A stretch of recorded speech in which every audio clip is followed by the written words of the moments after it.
Nah, selamat pagi anak-anak semua, apa kabar hari ini? Baik, kalau sehat semua. Sebelum kita belajar, kita berdoa dulu ya. Berdoa dimulai, berdoa selesai.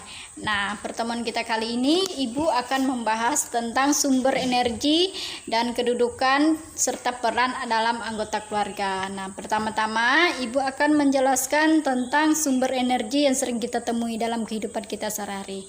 Apa saja sih? Contohnya listrik, kan? Listrik itu adalah salah satu sumber energi. Nah, sumber energi listrik ini bisa membantu keperluan dan pekerjaan kita dalam rumah tangga. Misalnya membantu, bisa meringankan beban kita, misalnya memasak, mencuci, menghidupkan TV. Itu adalah manfaat dari sumber energi listrik. Selain energi ini, energi adalah segala sesuatu yang di sekitar kita yang dapat menghasilkan energi. Contohnya sebenarnya yang terdapat di bumi ini. Nah, di bumi ini, di atas di dunia, minyak, batu, bara, gas bumi, nuklir, dan lain-lain, tenaga air. Nah, kenapa air disebut, tenaga air itu disebut sumber energi?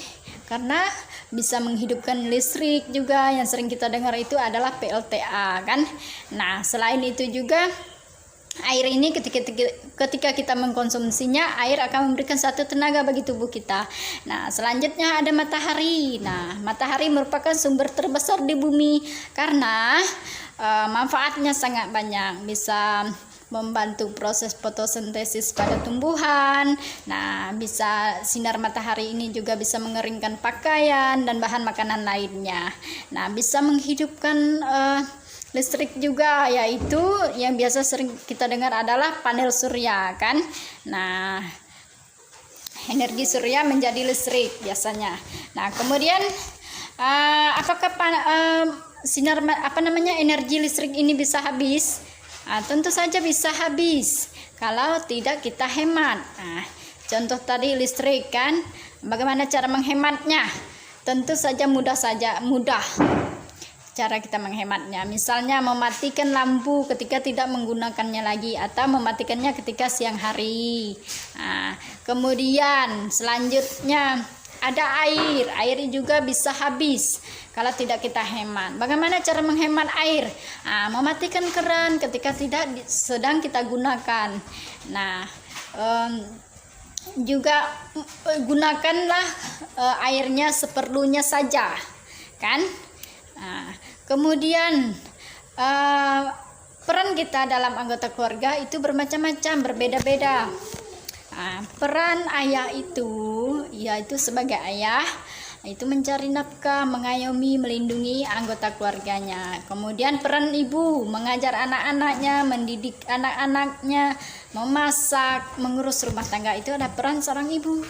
Sedangkan peran seorang anak, yaitu membantu orang tua dan menjaga adik-adiknya. Baik, dari sekian penjelasan dari ibu, ada yang mau ditanyakan? Baik, kalau tidak ada, kalian untuk pembelajaran berikutnya kalian buka di halaman 24 dan 25, dan kerjakan PR-nya di rumah di halaman 23 nomor 1 sampai nomor 5. Ibu akan memberikan satu kesimpulan untuk pembelajaran kita pada hari ini. Nah, kesimpulan pembelajaran kita ada sumber energi yang sangat penting bagi kehidupan kita. Nah, bagi hewan, manusia, tumbuhan, dan makhluk hidup yang ada di bumi. Nah, selayaknya kita menjaga energi ini, menjaga dan merawatnya. Baik, sekian jauh pembelajaran kita pada hari ini. Ibu akan menutupnya dengan doa. Marilah kita berdoa menurut agama percayaan masing-masing. Berdoa dimulai, berdoa selesai. Selamat pagi dan sampai jumpa.